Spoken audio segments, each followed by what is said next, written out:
Garmin alone introduced more than 10 different devices last year in 2023, and other manufacturers like Suunto or Chorus have also been active publishing new products. On the other hand, Polar has been relatively quiet the last few years. Last year saw the release of the Vantage V3, but otherwise there hasn't been much buzz around the brand. And there's definitely a lot of catching up to do. Now the Grid X2 Pro has been unveiled, the successor of the nearly 3-year-old Grid X Pro. So once again the hopes were high that Polar could turn things around and catch up with the other manufacturers. Over the past few weeks I've tested the Grid X2 Pro to the limit, using it during all my sports activities and just wearing it 24/7. In this video I will share all of my experiences with the watch, and we will talk about all of its pros and cons so that you'll know whether it's the right choice for you. So let's get started. Polar Grid watches have always targeted outdoor athletes, such as hikers, climbers, skiers or snowboarders. This means that these watches are typically a little bit larger and heavier, but also more robust and durable in order to withstand these outdoor adventures. This is evident once again with the Grid X2 Pro. You can choose between two versions. In both versions, the back of the case is made of plastic, while the front, including the buttons and the bezel, is made of stainless steel in the standard version and titanium in the titanium version. Both of these are very high quality materials, and titanium has the additional advantage that it is very lightweight, so that in this version the watch is just weighing 64 grams with the strap and 48 grams without. For comparison, the Garmin Fenix 7 Pro, even in the medium-sized version, which is slightly smaller, is considerably heavier. However, I have the stainless steel version of the Grid X2 Pro here, which weighs 79 grams with the strap and 57 grams without, which is not particularly light, but actually below average for an outdoor sports watch. Speaking of the strap, it's the classic 22mm strap that is interchangeable with any classic 22mm strap in a few seconds. And then for the titanium version, you currently have to pay around $120 more, so the stainless steel model sits in around $750 and the titanium version at around $870, which is pretty much, but we'll talk more about the price and whether this is justified in a few seconds. Both variants have a case diameter of 48.6mm and are 13.4mm thick. Overall, I really like the look of the watch. It looks very premium, especially due to the silver stainless steel bezel that I have here. The build quality is very good and it sits nicely on the wrist. The bezel design is slightly different on the titanium version, but I really like the smooth design of the stainless steel version that you can see here. The display glass is also made of sapphire, making it highly scratch and shatter resistant. The watch is also water resistant up to 100 meters, suitable for diving, and it meets military standard 810H, which we don't need to discuss in detail, but it's the first Polar watch to achieve this standard.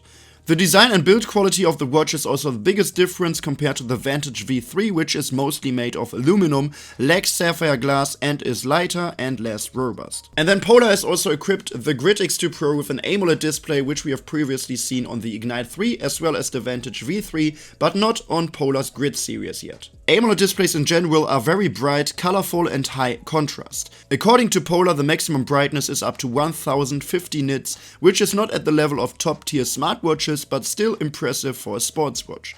The resolution has also increased from 240x240 pixels on the Grid X Pro to 454x454 pixels on the Grid X2 Pro, and we now have a 1.39 inch sized display. It really is very sharp, and a nice thing is also that the display borders are narrower than what we've previously seen on Polar watches. The watch can still be operated using the 5 buttons on the edge of the case and via touch. It's smooth and reliable with a CPU speed of 275 MHz, similar to the Vantage V3 but unlike the Grid X Pro with its 120 MHz. And Polar's whole interface has remained largely unchanged for the last couple of years, so in my opinion it looks a bit outdated and not too modern, so I definitely would have liked to see something new here. As mentioned, the AMOLED display of the Grid X2 Pro is significantly brighter and more contrast-rich than the MIP display of its predecessor. However, AMOLED displays also typically consume more energy than transflective displays. To counteract this, Polar has installed a significantly larger battery in this watch. Previously there was a 346 mAh battery, now it's a whopping 488 mAh, which is why despite the AMOLED display the battery life has actually increased on paper, as it's now up to 43 hours in training mode and up to 10 days in smartwatch mode, same as the Vantage V3. But how does the battery of the Grid X2 Pro fare in real-world usage? On this day the battery was at 81% in the morning. After about half an hour of running outdoors it was down to 79%. So that's roughly a 3 to 4% drain per hour in training mode, suggesting around 30 hours of usage. You could however extend this by turning off features like multiband, for example. Later I spent about 45 minutes working out in the gym, after which the battery level was down to 77%.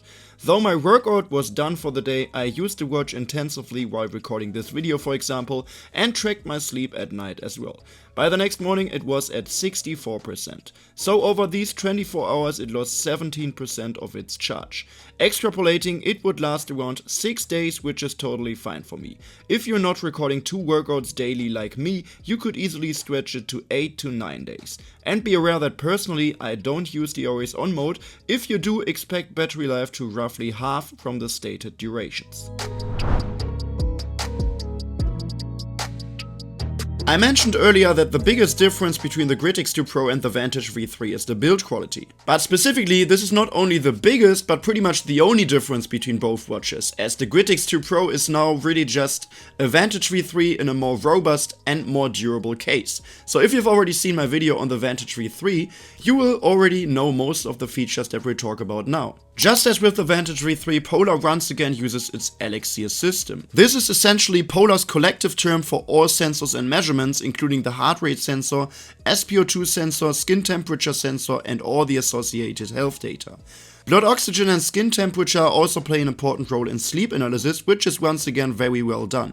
It shows you how long you slept, how long you were in different sleep phases, and so on. As with the Ignite 3 and the Vantage V3, we also have the Sleep Rise feature here. This helps you recognize how sleep improves your attention level and performance during the day. So you can see the energy boost your sleep has given you for the day ahead. This is roughly comparable to Garmin's body battery feature, where we also see how much the so-called body battery has charged during sleep. Polar Sleep Rise feature has always seemed useful to me with previous Polar watches, and that's also the case with the Grid X2 Pro now. So whenever I sleep poorly, the watch or app indicates that, and vice versa. However, sleep analysis is always a bit tricky because for me personally it's very difficult to validate these data, and yeah, you can just never expect a 100% accuracy here. Another thing that comes with Polar's Elixir technology is ECG. The Grid X2 Pro can record an electrocardiogram directly on the wrist, so you can see if your heart rhythm is normal or abnormal. This feature is increasingly common in sports watches, but often comes with a catch, and it does with the Grid X2 Pro as well. So the watch allows for ECG measurement, but Polar explicitly mentions that this is not a medical device. So other ECG-capable watches like the Apple Watch, for example, had to go through year-long processes in order to obtain a license to be a medical device, and Polar is currently still lacking this license. So with the ECG test on the Grid X2 Pro, you can only calculate heart rate variability, and RR intervals. The watch cannot determine arrhythmias or atrial fibrillation. So it's not a medical device, but you can still generate a report, print it as a PDF, and then present it to your doctor, for example. Overall, the variety and depth of sports and health features on the watch are impressive as always. Unlike many smartwatches that really only record your training sessions, the support does not end outside of the training mode with the Grid X2 Pro. There's a strong emphasis on the interaction between training, fitness, recovery, sleep, and so on. So we have a very good interplay of all the individual widgets perfectly tailored to athletes and fitness-conscious individuals. For training, you have many different options, including a multi-sport mode for triathletes. During training, you can display up to 8 data pages on the watch, which you can easily and quickly customize via the app. However, you can only display 4 data fields per page, unfortunately, while comparable watches from competitors offer 6 to sometimes even 8 data fields. Overall though, there's pretty much everything you could wish for in terms of data. For example, when running, advanced metrics like running power can also be measured directly on the wrist. Outside of training mode, you have features like cardio load status. Here you can see if your current training is applying the right stresses or if you are under or overdoing it. You also get a hint if you're on the right track or what you could do better. And then there's also this widget with a training suggestion. It suggests a training sessions for the day based on your previous training, recovery, sleep, and so on. So you can see how long you should ideally train today, with what intensity, in which heart rate zone, and sometimes it even suggests strength or stretching exercises that you can perform directly under guidance. So overall, the watch once again offers many useful and very helpful sports, health and fitness features, but it is nearly identical to the Vantage V3, so if you were hoping for some innovative, very new features on this watch, you would be disappointed. As mentioned in the beginning, the Grid X2 Pro is primarily aimed at outdoor athletes, so you would definitely hope for a ton of outdoor features as well. However, also in this regard, there is nothing really new compared to the Vantage V3. First of all, a nice thing is that we have topographic offline maps. North America and Europe are pre-installed in the watch's 32GB memory, while other areas can be downloaded for free. By the way, you can't store music on the watch, which I think should be expected for this price. Navigation is done through the Komoot app, so you can load routes onto the watch and navigate using these topographic maps and classic turn-by-turn instructions. In addition to Komoot, the Grid X2 Pro is now also compatible with Strava, which is really nice. So this is generally really useful, but the navigation features on the Grid X2 Pro are still a bit limited, similar as I concluded in my review on the Vantage V3 or the Soon to Race, for example. You can use features like back to start, where your route is reconstructed, or you can navigate in a straight line to the starting point, but the maps are not routable, so you can't create a new route directly on the watch.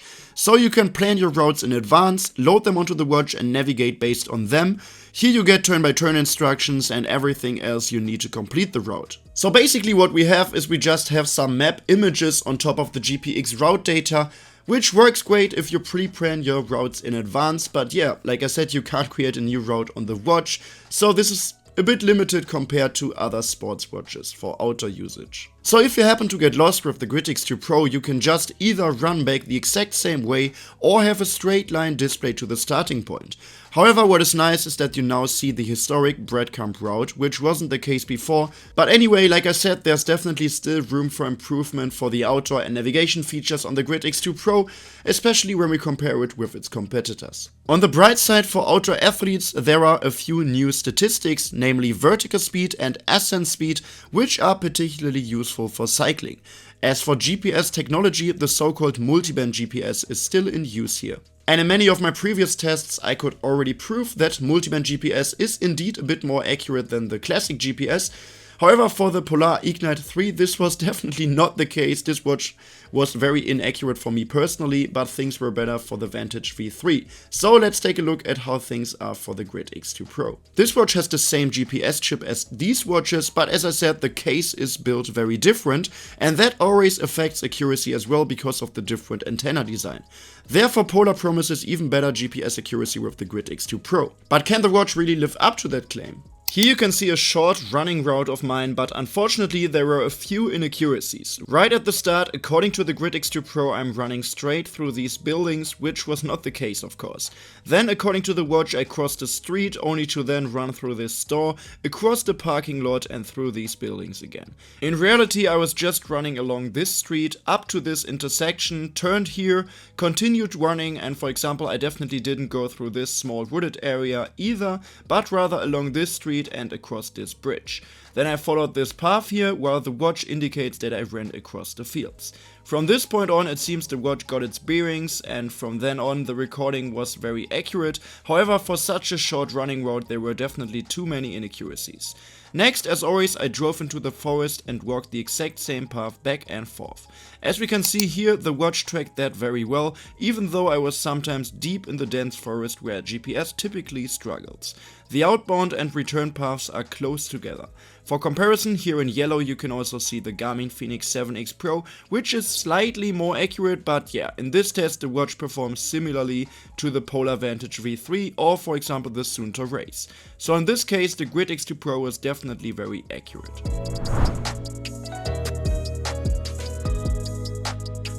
In addition to GPS accuracy, I always test the accuracy of the optical heart rate sensor as well, because many of the fitness and health related data ultimately depend on these heart rate values. The Grid X2 Pro uses a different new sensor compared to its predecessor, but the same one as the, you guessed it, Vantage V3. However, Polar still promises a better accuracy with the Grid X2 Pro compared to the Vantage V3, because even though the hardware remained the same, they have worked on the software thanks to AI or artificial intelligence. The Polar software is now supposed to automatically detect if some pulse intervals were not detected correctly during the workout and then adjust them post-workout. So if you're running intervals, for example, and your heart rate goes up and down constantly and certain increases weren't recognized, Polar should now recognize this error in the post-analysis of the data and adjust it.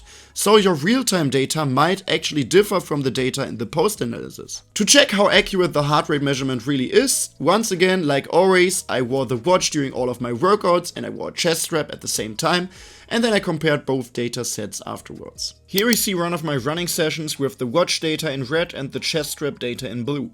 As we can see, the watch has done an extremely good job here. The heart rate increase occurs only with minimal delay, and afterward, both curves are almost identical. The average pulse also deviates by only 0.11 beats per minute from the chest strap, so a perfect result. Similarly, in this second running session it looks very good as well. There was a slight wobble in the middle and also at the end, but nothing major. Overall, another very good recording with the average pulse deviating by less than half a beat per minute again. So in running you can definitely rely on the watch. Now onto a significantly more challenging aspect, strength training. Here the pulse fluctuates up and down repeatedly, and the precise pulse measurement is also complicated by the many grip and wrist movements. However, I was still positively surprised by the watch here. Sure, it doesn't look like when running, but both curves are at least similar, and this is a much better recording than with many other sports watches. The average heart rate therefore deviates by only about 4 beats from the chest strap, which is perfectly acceptable. Even in this second session we don't have the most accurate result again, but definitely an above average run compared to other watches. So I am definitely satisfied with the accuracy of the heart rate sensor, although personally for strength training or similar sports I would still opt for the chest strap.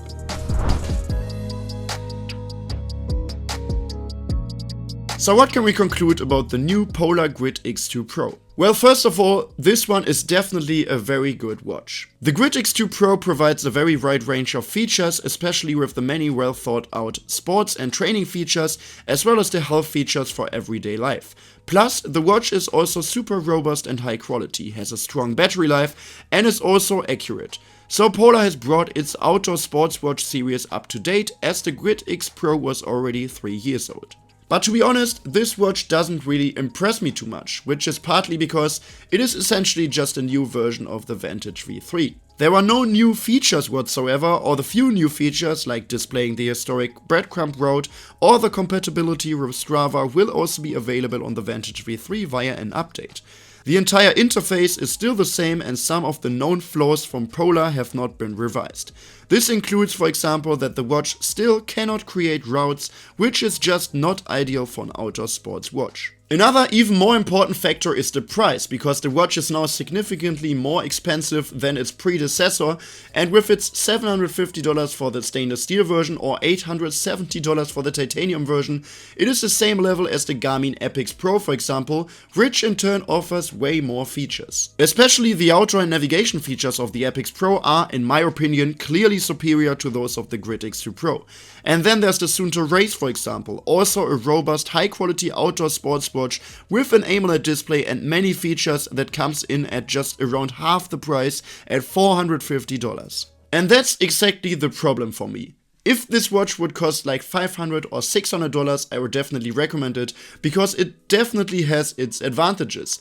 But for the price point that Polar set for this watch, personally, I wouldn't recommend this watch, because I think for this price there are better options. And since, as I said, Polar has been bringing fewer and fewer watches to the market in recent years and has lost touch with the competition, they should actually be keen to win some more customers again. I personally really like the watch, don't get me wrong, but it just wouldn't be worth the price for me, as I would rather opt for other watches. But let me know in the comment section down below what you think of the new Polar Grid X Pro. Do you like it? Do you think the price is justified? Please let me know in the comment section down below. If you found this video helpful or interesting, you could also really support me and my work here by giving this video a quick thumbs up. And if you don't want to miss any more videos in the future, you should definitely subscribe to this channel. But for now, thanks a lot for watching and see you next time.